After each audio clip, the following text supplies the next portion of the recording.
안녕하세요. 취미로 철학하는 남자입니다. 이번에는 향연의 내용을 한번 살펴볼까 하는데요. 향연은 에로스에 대한 이야기로 이제 사랑에 대한 이야기를 하게 됩니다. 아가톤의 집에서 사람들이 모여서 에로스를 찬양하자라고 이야기를 하게 되는데요. 그러면서 이제 소크라테스와 기타 인물들이 이야기를 하게 됩니다. 향연의 구성을 살펴보면 에로스를 찬양해야 되는 이유에 대해서 얘기를 하게 되는데, 먼저 사람들, 같이 모여있던 사람들이 이야기를 하게 되고요. 그리고 나서 이제 소크라테스가 마지막에 에로스를 찬양해야 하는 이유에 대해서 이야기를 하게 됩니다. 소크라테스가 말을 마치고 나서 알키비아데스가 나타나게 되는데, 알키비아데스가 소크라테스에 대한 찬양을 하고서 이야기가 마쳐지게 됩니다. 에로스를 찬양해야 하는 이유에 대해서 이제 사람들이 말한 걸 보겠는데요. 첫 번째로는 이제 가장 오래된 신이기 때문에 에로스를 찬양해야 한다. 오래된 존재에 대한 공경심에 따라서 그래야 한다라는 얘기죠. 그 다음으로는 이제 사람들이 미덕을 갖추게 하기 때문에 우리는 에로스를 찬양해야 한다라고 얘기를 하게 되는데요. 사랑에 빠지게 되면 상대방에게 좋은 모습, 그리고 미덕이 있는 모습, 이런 매력적인 모습을 보여주길 바라게 되기 때문에 매력을 반감시키는 수치스러운 모습이나 그런 것들을 덜 보이려고 하고 이제 그런 행동을 안 하려고 하게 된다는 거예요. 그래서 이제 사람들이 사랑에 빠지면 미덕을 갖추려고 하게 된다. 이러면서 이제 우리가 미덕을 갖게 하는데 도움이 되는 존재다.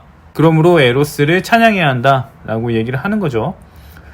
이렇게 이야기를 하고 그 다음에 이제 어떤 사람이 나타나서 에로스는 종류가 두 종류라고 합니다. 그러면서 천상의 에로스와 범속의 에로스가 있다고 하는데, 그 중에서 우리는 천상의 에로스만 찬양해야 한다라고 얘기를 하게 되죠. 그 다음으로 이제 에로스를 잘 파악해야 전문가가 되기 때문에 우리는 에로스를 찬양해야 한다라는 입장이 나타나게 됩니다. 이거는 좀 자세히 살펴볼 필요가 있기는 한데요. 결과적으로 내용만 봤을 때는 모든 현상에는 에로스가 내재되어져 있고, 그 내재된 에로스를 잘 분별하고 파악하고 변환시키는 사람이 전문가라는 거예요.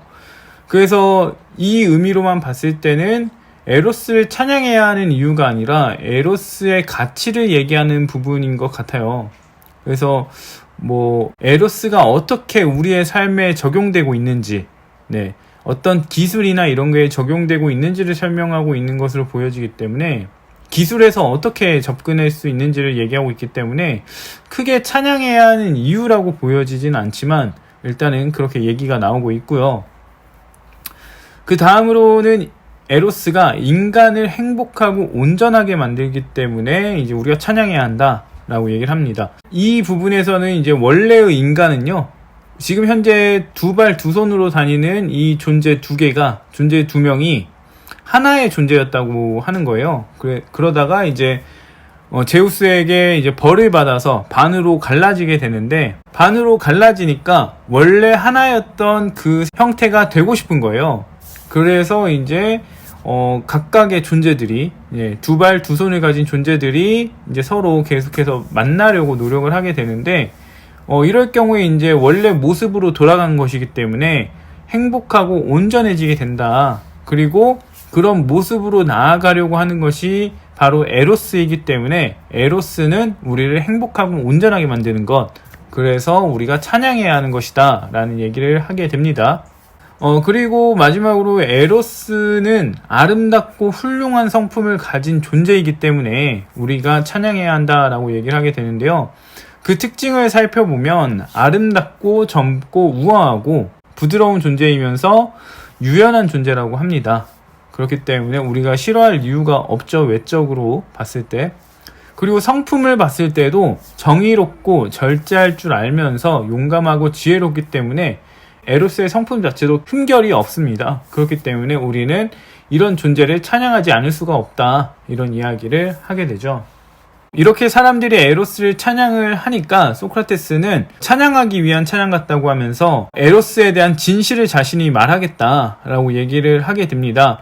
그렇게 해서 이제 에로스의 진실을 말하는데, 일단 첫 번째로 말하는 거는 에로스는 아름답지 않다는 거예요. 왜냐하면 에로스가 아름다움을 추구하고 있기 때문에 그렇다는 건데, 우리가 무언가를 추구한다면은 그것은 우리가 갖지 못했기 때문에 추구한다. 그래서 에로스는 아름다움을 갖지 못해서 아름다운 것을 추구하는 것이다. 이런 얘기를 하면서 이야기를 하게 됩니다. 그리고 이제 에로스는 추하지 않다라는 얘기를 하게 되는데, 아름답지 않다고 해서 반드시 추한 것은 아니기 때문에 그러하다라는 얘기를 하게 돼요. 네, 이 과정에서 이제 지혜와 무지 사이에 무엇이 있는지 이런 것들을 얘기하게 되고요. 그 다음에 이제 소크라테스는 에로스는 훌륭하지 않다라고 합니다. 왜냐하면 아름답지 않다면 훌륭한 것이 없기 때문에 아름답지 않다는 거예요. 에로스가 아름답지 않다고 우리가 결정했기 때문에 에로스는 훌륭할 수가 없다. 이렇게 얘기가 되는 거죠. 그 다음으로 이제 에로스에 대한 얘기를 또 하는데, 에로스를 신이라고 지금 알고 있었는데 신이 아니라 신령이다. 이렇게 얘기를 하게 됩니다. 신과 인간 사이의 중간의 것이다 라고 얘기를 하는 거예요. 왜냐면은 신은 아름답고 훌륭한 존재이고 그래서 행복한 존재인데, 에로스는 아름답지도 않고 훌륭하지도 않기 때문에 행복한 존재가 아니라는 거예요. 그래서 신이 아니다. 그럼 신이 아니면 뭐냐? 인간도 아니다. 그러면은 그 중간 것이 된다 라고 얘기를 하면서 에로스는 신령이다 라는 얘기를 하게 되고요. 그 다음으로는 이제 에로스가 부모가 있다라고 얘기를 하게 됩니다. 앞서 에로스를 찬양해야 하는 이유를 밝히는 사람 중에는 가장 오래된 신이기 때문에 우리가 찬양해야 한다라고 했었는데, 그 근거가 뭐였냐면 에로스의 부모에 대해서 아무도 말하지 못한다, 이런 얘기를 하면서 얘기를 하게 되는 거예요. 근데 소크라테스는 에로스에게는 분명히 부모가 있다라고 얘기를 하게 됩니다. 그 부분에 대한 반박이라고 볼 수가 있겠죠. 그 다음으로 이제 소크라테스는 에로스가 처지가 좋지 못하다는 얘기를 하게 돼요. 그래서 소크라테스의 말을 들어보면은 완전히 거지처럼 길가에서 자고 막 그러고 다닙니다. 그럼에도 불구하고 용감하고 이제 재치도 있고 그런 것이 있기 때문에 성품이 나쁘지 않다, 이런 얘기를 해주게 되죠. 이제 소크라테스는 이제 에로스에 대한 이런 진실을 말하면서 에로스의 칭찬할 부분을 얘기를 하게 되는데, 바로 에로스가 지혜를 추구한다는 거예요. 왜 지혜를 추구하냐면 에로스는 아름다운 것을 추구하기 때문인데, 지혜는 아름다운 것에 해당이 돼요. 그렇기 때문에 에로스는 아름다운 것을 추구하고 따라서 지혜를 추구할 수밖에 없다. 훌륭한 것도 추구할 수밖에 없다. 이렇게 나아가게 되는 겁니다. 그러면서 이제 에로스가 도대체 어떤 쓸모가 있느냐, 어떤 기능을 하느냐라고 얘기를 하게 되는데, 이에 대해서 이제 혼적, 육체적인 출산을 하게 된다. 에로스는 출산을 위한 것이다 라는 얘기를 하게 되는 거예요. 이것이 이제 어떤 의미를 갖는지 얘기를 하게 되는데, 육체적인 출산, 그러니까 아이를 낳고 하는 그런 과정은 불사를 하기 위한 과정인 거고, 그 다음에 혼적인 출산은 불멸의 덕을 낳기 위함이다. 불멸의 것을 낳기 위함이다. 이런 얘기를 하게 됩니다. 그래서 에로스는 우리의 불사와 불멸의 덕과 관련된 것이다. 이렇게 얘기를 할 수가 있고요. 그리고 에로스가 지혜를 추구하다 보니까 에로스를 계속해서 추구하고 나아가다 보면은 외적인 아름다움에서 성품의 아름다움, 성품의 아름다움에서 삶의 아름다움으로 나아갈 수 있게 됩니다. 그래서 그 결과 어떻게 되느냐? 에로스를 통해서 아름다운 자체를 볼 수 있게 된다라고 얘기를 하게 되는데요. 이 아름다운 자체는 우리의 암들을 여러 가지를 경험하다 보니까 그것의 총체가 되는 삶을 확인하게 된다는 거예요. 결과적으로는 이데아를 목격하게 된다라는 얘기를 하는 것과 같죠. 그래서 이데아의 특징에 대한 얘기가 여기서 또 나타나게 된다고 볼 수가 있습니다. 그리고 이렇게 에로스에 대한 찬양을 하던 도중에 알키비아데스가 술을 먹고 이제 이 모임에 참석하게 됩니다. 그러면서 이제 사람들이 술만 먹지 말고 에로스에 대한 찬양을 하라라고 했는데, 알키비아데스는 술 취한 사람한테 그런 걸 요구하면 안 된다라고 하면서 이제 소크라테스를 찬양하게 되는데요. 알키비아데스가 말하는 소크라테스의 전반적인 특징은 실레노스와 같다라는 겁니다. 실레노스 같은 경우는 겉은 좀 투박한 외형이지만 속에 귀중한 것을 담고 있는 거라고 하는데요. 그래서 소크라테스는 외적으로는 좀 별로이지만 그 사람의 지적인 부분, 내적인 부분을 보게 되면은 굉장히 대단한 사람이다. 이렇게 얘기를 하는 거죠. 그러면서 이제 소크라테스의 특징들 하나하나를 얘기를 하게 되는데, 외모는 마르시아스와 같다고 합니다. 마르시아스는 사티로스인데, 사티로스는 상체는 인간의 모습이고 하체는 염소인 존재입니다. 그리고 마르시아스는 디오니소스의 스승이라고 하죠. 아무튼 뭐 작곡이나 이런 부분에 특출난 존재라고 합니다. 그리고 이제 소크라테스의 이야기에 대한 얘기도 하게 되는데, 소크라테스의 이야기는 사람을 홀리는 능력이 있고요. 그래서 신들리게 한다고 합니다. 굉장히 뭔가 들뜨고 흥분하게 만든다, 이런 얘기인 거죠. 이걸 가리켜서 이제 마르시아스의 곡을 연주하는 피리 연주자와 비슷하다라고 얘기를 하게 되고요. 그 다음으로 이제 또 하는 얘기가, 얼핏 들으면, 소크라테스 이야기를 얼핏 들으면 굉장히 이상하고 우스워 보이는데 주의 깊게 들으면 가장 뛰어난 이야기를 하고 있더라, 이렇게 얘기를 하게 됩니다.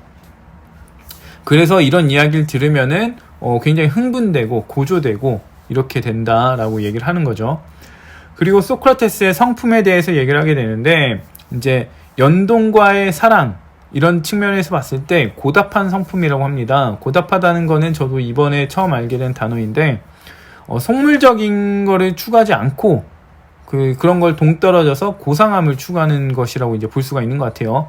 그래서 이제 현실적인 부분, 사람들이 추구하는 것, 대중이 추구하는 것에 대해 휩쓸리지 않는 것을 이제 고상하게 여기는 특징을 보인다라고 하는 건데, 결국 자기만의 기준을 가지고서 뭔가 한다거나 아니면 다른 사람이 한다고 해서 하지 않는 뭐 이런 성품을 말한다고 볼 수가 있겠죠. 결론적으로는 이제 알키비아데스가 소크라테스를 꼬시게 되는데, 그런 것들을 넘어가지 않고 오히려 이제 지적인 이야기, 이성적으로 대하는 모습을 이제 이야기를 한다고 볼 수가 있습니다. 그 다음으로는 이제 전쟁에서의 모습을 얘기하게 되는데, 굉장히 참을성이 있고, 그 다음에 절제도 할 줄 알고, 굉장히 싸움에 있어서 용맹하면서, 그리고 이제 투지도 굉장히 강한 전사다, 이렇게 얘기를 하게 되죠. 그러면서 굉장히 성품이 좋은 사람이다, 이렇게 얘기가 됩니다. 아무튼 알키비아데스의 이러한 결론은 뭔가 이제 칭찬을 하고 있기는 한데, 이런 소크라테스가 이제 매력을 막 뿜어낸다는 거예요. 그러면서 그런 매력을 보는 사람은 저 사람이 나를 꼬시기 위해서 저런 얘기를 하고 있구나, 이렇게 받아들이면서 소크라테스와 같이 사랑을 나눠야 되겠다, 이렇게 생각을 하게 되는데, 그래서 이제 그에게 마음을 열고 있는데 소크라테스는 별 반응이 없다는 거예요. 그래서 알키비아데스나 몇몇 사람들은 이제 소크라테스의 매력을 보고서 그한테 빠지게 되는데, 결국 얻지를 못하고 그래서 갈망을 하게 되는 거예요. 그럼에도 불구하고 소크라테스는 거들떠 보지도 않는다는 거예요. 그렇기 때문에 아가톤에게 소크라테스와 어울리지 말아라, 너도 우리처럼 된다, 이러면서 주의를 주게 되죠. 아무튼 이렇게 소크라테스에 대한 이야기를 마치고 나서 이제 사람들은 알키비아데스가 소크라테스에게 사랑 고백한다는 느낌이 들고, 그 다음에 아가톤과 소크라테스를 떼어놓으려고 하는 의도를 보게 됩니다. 그러면서 이제 소크라테스는 알키비아데스의 얘기를 듣지 말고 자신에게 와라 라고 얘기를 하는데, 그렇게 오는 과정에서 이제 갑자기 사람들이 들이닥치면서 술판이 벌어지게 됩니다. 그러면서 이제 각자 얘기를 하다가 이제 대화가 마무리가 되고, 날이 샌 다음날 각자의 집으로 돌아가는 전개를 끝으로 이야기를 마치게 되죠. 여기까지가 이제 향연에서 나타난 내용을 간략하게 살펴본 것이고요. 다음번에는 각각의 부분들을 좀 더 자세히 살펴보면서 이야기를 해보도록 하겠습니다.